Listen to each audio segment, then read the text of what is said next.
Video तो बना लीजिए।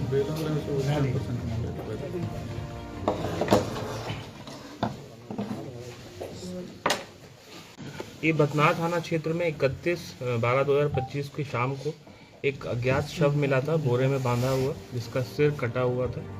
बाद में उसकी पहचान जो है फेकन पासवान, ग्राम धर्मपुर, थाना बथनार के नाम से हुई। और 2 दिन के बाद उस बॉडी का जो है वो सिर भी हम लोग बथनार थाना क्षेत्र से ही मिला। इस कांड में हम लोग ने SIT का गठन किया था। उसका नेतृत्व जो है SDPO सदर 2 कर रहे थे, आशीष जी। और जो टेक्निकल टीम थी और जो IO है, उन्होंने CDR एवं टेक्निकल विश्लेषण के बाद जो है जो अनीता देवी, जो मृतक की दूसरी पत्नी थी, उनसे पूछताछ किया गया। पूछताछ के क्रम में उन्होंने स्वीकार किया कि पत्नी, जो उनकी दूसरी पत्नी थी, उन्होंने ही और उनके 2 बेटे अरुण कुमार और ऋषु कुमार, इन तीनों ने मिल के जो है उनकी हत्या की थी, फेकन पासवान की। और जो ये टेक्निकल एनालिसिस के बाद पता चला, अरुण कुमार जो इनका लड़का था, वो उस दिन उसी रात यहाँ पे आया था। इसी को हम लोग को संदेह हुआ। उसके बाद पूछताछ किया गया। पूछताछ के क्रम में इन तीनों ने अपना जो है कन्फेस किया है घटना के बारे में। और फेकन पासवान को रात में खाना खिला के सुला दिया गया। उसके बाद उसकी जो है गर्दन काट दी गई और फिर उसको बोरे में पैक करके बाइक पे जो है उसको वहाँ पे NH के पास फेंक दिया गया। इसमें जो कपड़े जो ये लोग पहने हुए थे घटना के समय, उसको कन्फेशन के आधार पर बरामद कर लिया गया। जो धारदार हथियार था उसको भी बरामद कर लिया गया है। और जो कारण था घटना कारित करने का, वो इनका आपसी जो पारिवारिक मामला था और फेकन पासवान का किसी एक अन्य महिला के साथ भी रिश्ता था, उसके चलते ये घटना घटी और पैसों का लेन देन का मामला भी सामने आया है। तो इस प्रकार ये पूरी घटना का सफल उद्भेदन हुआ और जो पूरी टीम थी उसने सराहनीय काम किया। और जो अभियुक्त है अरुण कुमार ठाकुर, इसको पकड़ने के लिए हमारी टीम आसाम गई थी, वहाँ से इसको पकड़ के लाई। और जो घटना में प्रयुक्त दबिया है उसको बरामद किया गया है। घटना में प्रयुक्त कपड़े हैं जो पहने हुए थे अभियुक्त, उनको बरामद किया गया है। और जो CDR इत्यादि का लोकेशन जिस मोबाइल का था उसको भी बरामद कर लिया गया।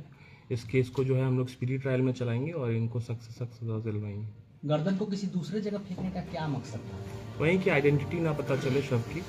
और जो ये था कि इनकी परिवार, इनको पता भी था कि इन्होंने ही हत्या की, उसके बावजूद भी इन लोगों ने रोड जाम वगैरह भी किया था, पूरा ड्रामा भी किया। लेकिन जो सच है वो अत्यंत जो लास्ट में है वो निकल के आया बाहर। और पूरा जो घटना था, इनकी बीवी, दूसरी बीवी और जो 2 लड़के हैं उनके द्वारा ही प्लानिंग करके इनको मारा गया। और पैसे का लेन देन, अनैतिक जो इनका रिश्ता था किसी और महिला से, यही सब कारण थे इसके पीछे। सर, ये जानना चाह रहे हैं जो महिला साथ में है वो कौन है? ये इनकी दूसरी पत्नी है। अच्छा, ये भी संलग्न है इसमें क्या? यही है क्या? नहीं, वो है। जिनके साथ नाजायज संबंध था, क्या वो भी आ रहे हैं जांच के दायरे में? नहीं, वो इसमें नहीं है। घटना इन तीनों लोगों ने ही की है और इनको उसके अनैतिक संबंध के बारे में पता चला। और मूलतः पैसों का भी विवाद था। 5 लाख रुपए जो है इसने बोला था कि हम देंगे और इसमें से 3 लाख रुपए दिए भी थे। उसके बावजूद इनके साथ गाली गलौज करना और ये सब करना, इसके चलते लोग आक्रोशित थे। और ये तीनों लोगों को वो टॉर्चर भी करता रहता था कई चीज़ों को लेते हुए। ये सब चीज़ों के इनके अंदर अपने जो सौतेले पिता थे इनके प्रति घृणा थी, जिसके चलते इन लोगों ने घटना को कारित किया। हत्या घर में ही की गई थी या कहीं ले जाकर? सोने के बाद घटना घर में ही की गई थी। तो सब बेडशीट और ये सब हम लोग को मिला है और बहुत सारे साक्ष्य मिले हैं। सब हम लोग FSL से जांच करवा के उसको अच्छे से सिर तो फेंक दिया गया था वहीं से। वो 4 दिन के बाद हम लोग को बरामद हो गया। सिर जो मिला था उसमें कोई स्मेल वगैरह नहीं था इसलिए? नहीं, वो वहीं था, ठंड की वजह से शायद ऐसा हुआ होगा।